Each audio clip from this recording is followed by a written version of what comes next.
Dalam nama Bapa dan Putra dan Roh Kudus. Amin. Tuhan bersamamu dan bersama rohmu. Inilah Injil suci Yesus Kristus menurut Yohanes.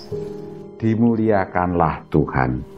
Yohanes bab 8 ayat 51 sampai 59. Sekali peristiwa Yesus berkata kepada orang-orang Yahudi, "Aku berkata kepadamu, sungguh barang siapa menuruti firman-Ku, ia tidak akan mengalami maut sampai selama-lamanya." Kata orang-orang Yahudi kepada Yesus, "Sekarang kami tahu bahwa engkau kerasukan setan. Sebab Abraham telah mati dan demikian juga nabi-nabi. Namun engkau berkata, barang siapa menuruti firman-Ku, ia tidak akan mengalami maut sampai selama-lamanya. Adakah engkau lebih besar daripada bapa kita Abraham yang telah mati? Nabi-nabi pun telah mati. Dengan siapakah engkau samakan dirimu?"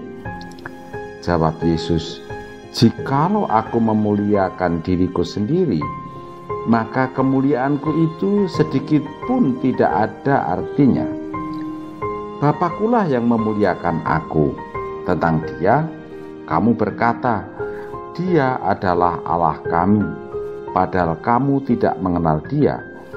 Sebaliknya, aku mengenal Dia, dan jika aku berkata aku tidak mengenal Dia, maka aku adalah pendusta, sama seperti kamu. Tetapi aku mengenal Dia dan aku menuruti firman-Nya. Abraham bapamu bersukacita bahwa ia akan melihat hariku. Ia telah melihatnya dan ia bersukacita." Maka kata orang-orang Yahudi kepada Yesus, "Umurmu belum sampai 50 tahun dan engkau telah melihat Abraham." Kata Yesus kepada mereka, "Aku berkata kepadamu, sesungguhnya sebelum Abraham jadi, aku ada." Lalu mereka mengambil batu untuk melempari Dia. Tetapi Yesus menghilang dan meninggalkan bait Allah. Demikianlah Injil Tuhan.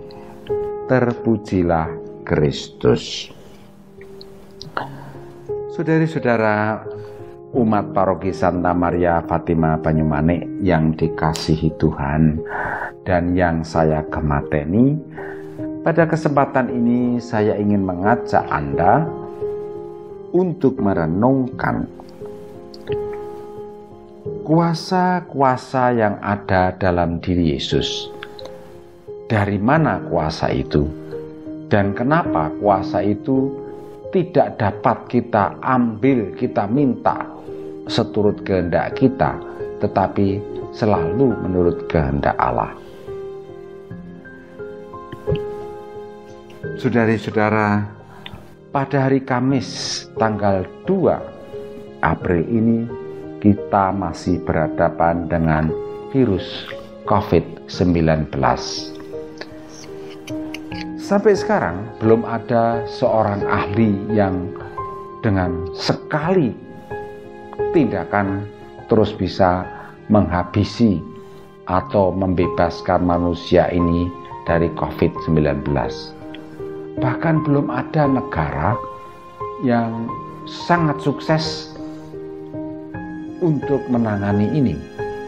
Rasa-rasanya tidak ada manusia yang mampu menangani COVID-19 secara serentak dalam satu tebasan, dalam satu gerakan.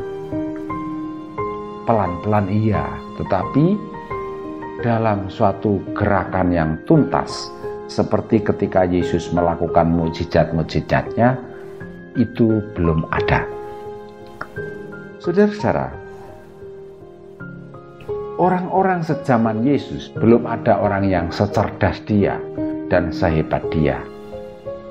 Mengapa saya bicara pada Anda mengenai kehebatan Yesus? Saya tertarik pada ayat 59 dari bacaan hari ini. yaitu Yohanes 8 ayat 59. Mereka mengambil batu untuk melempari dia, tetapi Yesus menghilang dan meninggalkan bait Allah. Untuk orang-orang zaman dulu, Yesus itu dikatakan memiliki daya linuwih, bisa menghilang.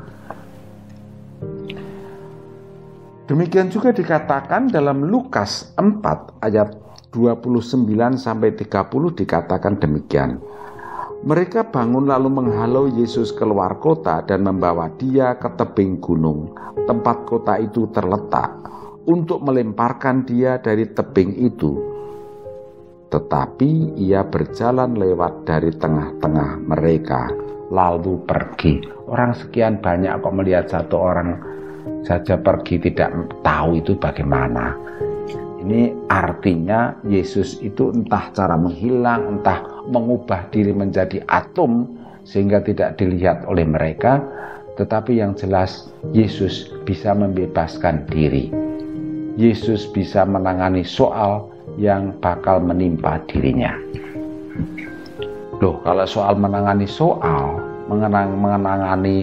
persoalan yang sedang dihadapi, banyak orang bisa punya kecerdasan yang bagus. MacGyver juga bisa. Tetapi kok soal-soal kita tidak ditangani? Kenapa? Karena Yesus menangani semua itu. Yesus menangani itu karena sesuai dengan kehendak Allah. Itu masalahnya. Yesus bersatu dengan Allah, bahkan kenalan dengan Allah itu menjadi kesatuan baginya. Maka dikatakan di sini, aku mengenal dia. Dia mengenal, dan menurut Yohanes, Yesus itu bersatu dengan Allah. Ketika Allah menciptakan Abraham pun, Yesus itu bersama-sama dengan Allah.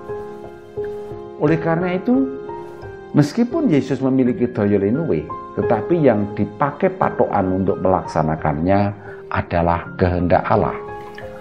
Banyak orang sakit, tetapi yang disembuhkan Yesus hanya beberapa. Karena memang Yesus tidak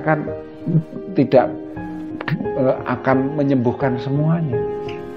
Banyak orang lapar, tetapi yang diberi makan Yesus hanya 5.000 orang itu. Banyak orang menginginkan anggur yang baik, tetapi yang diberi anggur yang baik hanya orang-orang yang pesta di Kana. Banyak orang mati, tapi yang dibangkitkan hanya Lazarus. Kok Allah jadi pilih-pilih begitu? Ya memang begitu. Jadi sesuai dengan kehendak Allah. Kembali lagi kepada virus COVID-19 itu. Kenapa Yesus tidak bertindak dan kemudian menyelesaikan dalam satu gerakan, satu tebasan saja? Karena kembali dia melaksanakannya atas kuasa Allah dan atas nama Allah.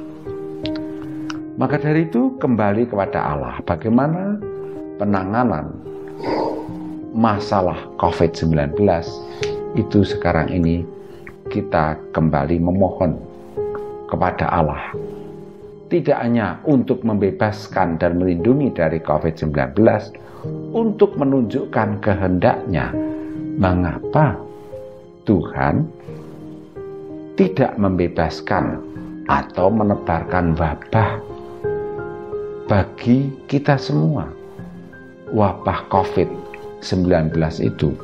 Mungkin ada yang berpikir, oh itu bukan Tuhan, tapi Allah yang orang yang menebarkan, orang jahat yang menebarkan. Oke lah, tetapi kalau Tuhan mau, Tuhan bisa melindungi dan membebaskan kita. Kenapa tidak begitu? Dalam renungan kemarin saya katakan bahwa memang Tuhan menghendaki hal itu supaya bangsa-bangsa bersatu dan tidak jadi perang dunia. Jadi kehendak Tuhan memang mencegah terjadinya perang dunia ketiga. Ini dugaan saya. Kenapa kok kita juga menjadi korban?